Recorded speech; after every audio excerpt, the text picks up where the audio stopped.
नागपुर ज़िला के नरखेड़ तहसील में मोहदी ये गांव गांव के सभी लोग बड़े प्यार और खुशी से रहते हैं। इस गांव से 8 से 10 किलोमीटर की दूरी पर कर्णगढ़ नामक एक पौराणिक किला है। पशु चराने वाले चरवाह हर दिन वहां जाते हैं। ट्रिप वाले और ट्रेकर्स को भी वहां जाते देखा जा सकता है। किले के तल पर मंदाकिनी नदी बारहमासी बहती है। नदी के दोनों किनारों के खेत 12 महीने हरे रहते हैं। बारिश के मौसम में और सर्दियों में तो ये क्षेत्र पन्ना जैसा महसूस करता है।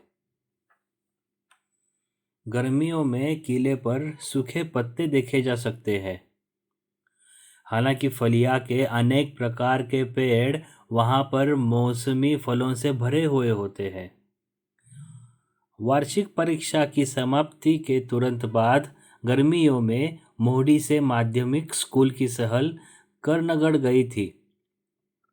छात्रों और शिक्षकों सभी ने किले के शानदार परिवेश को देखा। किले के दौरे के अंत में सभी ने अपनी कला प्रस्तुत की।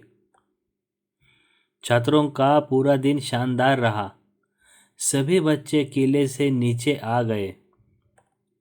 बच्चों, सूर्यास्त से पहले घर पहुंच जाना चाहिए। जैसे ही शिक्षक ने कहा, हर कोई गाड़ी में बैठ गया। घाट से गाड़ी जाते हुए बच्चों को घाट के नीचे की तरफ आग लगी नजर आई। अरे वो देखो, अग्निकांड! झाड़ों में आग लग गई, गाड़ी से एक चिल्लाया। चालक ने तुरंत वाहन की गति बढ़ा दी। फालतू में हम अग्नि के चपेट में ना आए, यही उसका उद्देश्य था। जैसे जैसे वाहन तल के करीब आ रहा था, वाहन की गति उतार के कारण धीमी हो गई। गाड़ी रोको, यह आग मिटानी ही चाहिए, 14 साल का गोपाल चिल्लाया। गोपाल की यह बात सुनकर गाड़ी में बैठे सभी लोग हंसे। अरे पागल, यह जंगल वाली आग हम कैसे मिटा पाएंगे? शिक्षक ने ऊंची आवाज में बोला, लेकिन यह सुनने गोपाल गाड़ी में था ही नहीं। उसने तो कब की गाड़ी से जंप लगाई थी। उसे वापस गाड़ी में लेने के लिए ड्राइवर को न चाहकर भी गाड़ी को रोकना पड़ा। गोपाल ने दौड़ लगाई और रास्ते के बाजू वाले खेत में नदी से चल रहे पानी के पाइप को पूरी ताकत से खींचने लगा।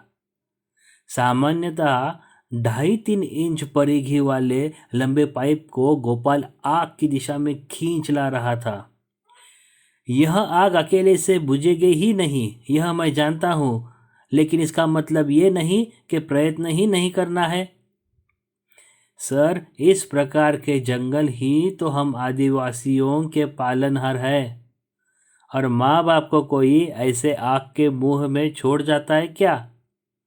बगल में खड़े गांव के एक चरवाहे ने सर से कहा। गोपाल ने चरवाहे की ओर देखा और कहा, चाहे इंसान हो या जानवर, उन्हें बचाना ही होगा। सभी को मिलकर आग बुझानी चाहिए। यह देखकर सभी छात्र और शिक्षक एक के बाद एक गोपाल की सहायता के लिए दौड़ पड़े। इस बीच एक और वाहन किले से नीचे आया। उस गाड़ी से करीबन 50 साल के उम्र की एक व्यक्ति बाहर निकली। उन्होंने सारा दृश्य देखा और मोबाइल को अपने कान में लगा लिया। मोबाइल की बात खत्म होते ही वे गोपाल की मदद करने गए। अब वह पाइप बड़ी आसानी से चारों तरफ पानी फेंकने लगा। दामन की आग धीरे धीरे शांत हो रही थी। किले पर आगे आगे फैल रही आग, उसको भी नियंत्रण में लिया जाना चाहिए, दूसरी गाड़ी वाला व्यक्ति ने बोला। लेकिन साहब, ये कैसे मुमकिन है? मुझे तो ये सब पागलपन लग रहा है, शिक्षक ने असहाय होकर बोला। उस व्यक्ति ने फोन से अग्निशामक दल की 2 गाड़ियां को बुलाया है, ऐसा उसने सर जी को बोला। 20 मिनट के अंदर 15-20 किलोमीटर दूर नरखेड़ से अग्निशामक दल की 2 गाड़ियां किले के दामन पे हाजिर हो गई। उन्होंने तुरंत पानी मारना शुरू कर दिया। आग नियंत्रण में आकर पूरी तरह शांत हो गई। अब सभी के चेहरे उजले थे, सभी को नई ऊर्जा मिली थी। इतने में गायों को ले जाने वाले कुछ चरवाहे बच्चों के पास आए। उनमें से एक ने हाथ जोड़कर कहा, बहुत बढ़िया हुआ भाई, आग बुझ गई। किले पर कितने पेड़ और झाड़ियों को भून गई है। थोड़ी सी भी देरी हो जाती तो हम भी उसी प्रकार भून गए होते और हम लोगों में से किसी को यह बात पता भी नहीं चलती।